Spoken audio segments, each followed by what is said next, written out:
Welcome to are के Sharma math classes.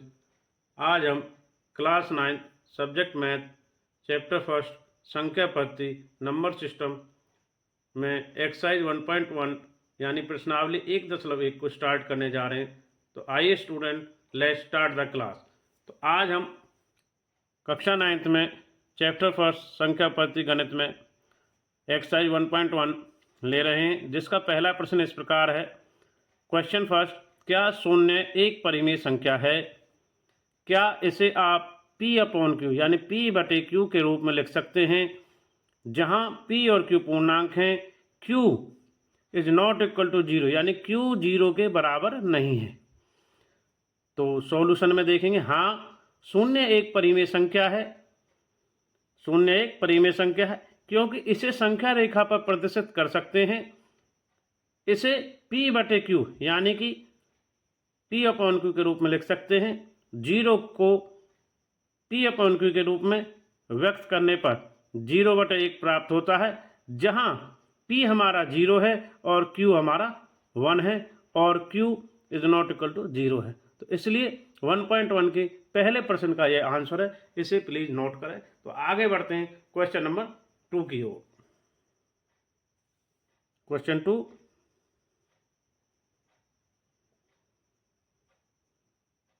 One point one का question 2 इस प्रकार है। प्रश्न 2 में 3 और 4 के बीच 6 परिमेय संख्याएं ज्ञात कीजिए। हमें 6 संख्या प्राप्त करना है। इससे पहले हमने एक वीडियो के माध्यम से उदाहरण 2 में जो समझाया था, जितनी संख्याएं हमें चाहिए होती 6 चाहिए, तो 6 जमा 1 7 हमने कर दिया है। अब 3 और 4 परिमेय संख्या के रूप में व्यक्त करने के लिए 3/1 और 4/1 है, क्योंकि उनके नीचे 1 है।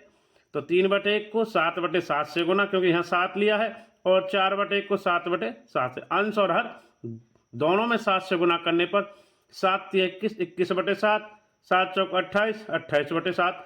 तो आगे बढ़ते हैं, इनके बीच हमें कितनी परिमेय संख्या निकालनी है? 6। तो देखेंगे आगे। तो यहाँ पर देखते हैं, जब 21/7 और 28/7 हो गया है, तो अतः 21/7 और 28/7 के बीच 6 परिमेय संख्या है। तो कौन सी है 21 से आगे?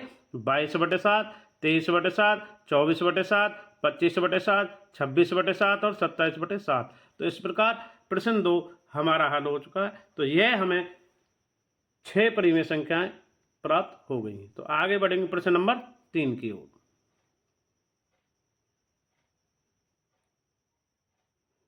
तो प्रश्न 3 इस प्रकार है। क्वेश्चन 3, 3/5 और 4/5 के बीच 5 परिमेय संख्याएं ज्ञात कीजिए। तो आइए इसको हल करते हैं आगे। प्रश्न 3 में देखते हैं। प्रश्न 3 में 3/5 और 4/5 दोनों में हर समान है, तो 5 संख्या प्राप्त करना है। 5 जमा 1 वही नियम, जितनी संख्याएं पूछी जाती हैं उसमें 1 जमा कर लेते हैं, तो 6 आ गया।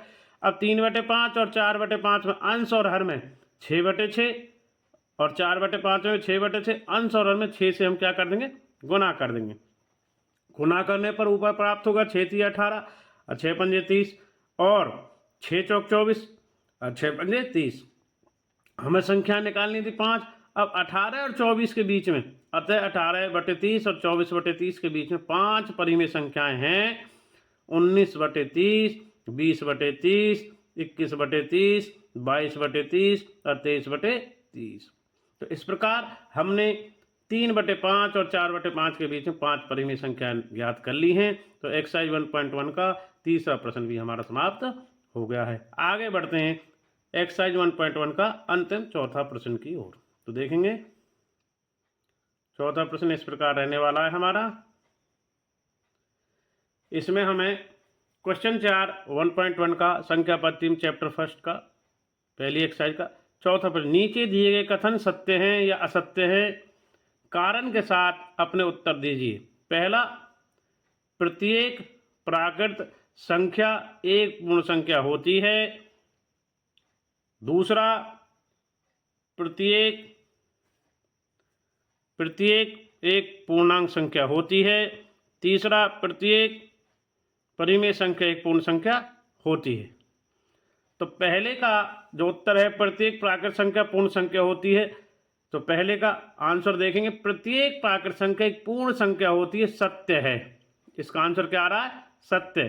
क्योंकि कारण देखेंगे, कारण है क्योंकि पूर्ण संख्या में सभी प्राकृत संख्याएं शामिल। तो यहां पर देखेंगे प्रत्येक प्राकृत संख्या एक पूर्ण संख्या होती है, तो सत्य है। कारण देखेंगे क्योंकि पूर्ण संख्या में सभी प्राकृत संख्याएं शामिल हैं। तो क्वेश्चन 4 का फर्स्ट पार्ट हमारा हो चुका है, प्रत्येक प्राकृत संख्या एक पूर्ण संख्या होती है, ये सत्य आ गया आंसर। क्योंकि कारण में पूर्ण संख्या में सभी प्राकृत संख्याएं शामिल होती हैं, ये सही है एकदम बिल्कुल। क्योंकि प्राकृत संख्या 1 से आरंभ होती हैं, पूर्ण संख्या 0 से आरंभ होती है। दूसरा, चौथे का, प्रत्येक पूर्णांक एक पूर्ण संख्या होती है, असत्य होगा, क्योंकि सभी पूर्णांक संख्या पूर्ण संख्या नहीं हो सकती, ये असत्य है। क्योंकि नेगेटिव और पॉजिटिव होती हैं, तो उसका कारण हम देंगे आपको क्वेश्चन नंबर 4 के सेकंड का। कारण क्योंकि पूर्णांक ऋणात्मक पूर्णांक भी होते हैं, जबकि पूर्ण संख्या में कोई भी संख्या ऋणात्मक नहीं होती। तो पूर्णांक तो हमारे जमा ऋणात्मक और धनात्मक पूर्णांक भी हो सकते हैं, जबकि पूर्ण संख्याएं हमेशा सदैव धनात्मक होंगी। पूर्ण संख्या में कोई भी ऋणात्मक संख्या नहीं होता है। चौथे का सेकंड पार्ट भी हमारा हो गया है, तो इसलिए असत्य था। अब चौथे का थर्ड अंतिम पार्ट देखेंगे। इसमें प्रत्येक परिमेय संख्या एक पूर्ण संख्या होती है, असत्य है, बिल्कुल। देखेंगे प्रत्येक परिमेय संख्या एक पूर्ण संख्या होती है, असत्य। कारण परिमेय संख्या में अन्य कई प्रकार की संख्याएं होती हैं, जिनकी पूर्ण संख्या के जैसे प्रदर्शित नहीं किया जा सकता।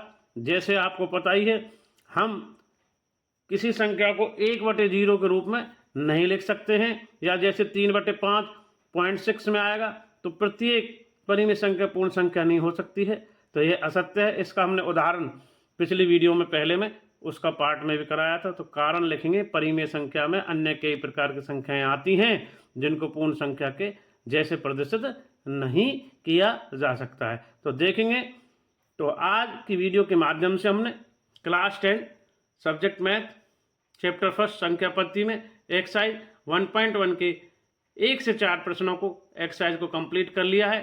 Thanks for watching RK Sharma math classes. इसी प्रकार हम नेक्स्ट वीडियो में मिलते रहेंगे। थैंक्स और धन्यवाद सभी स्टूडेंट्स का।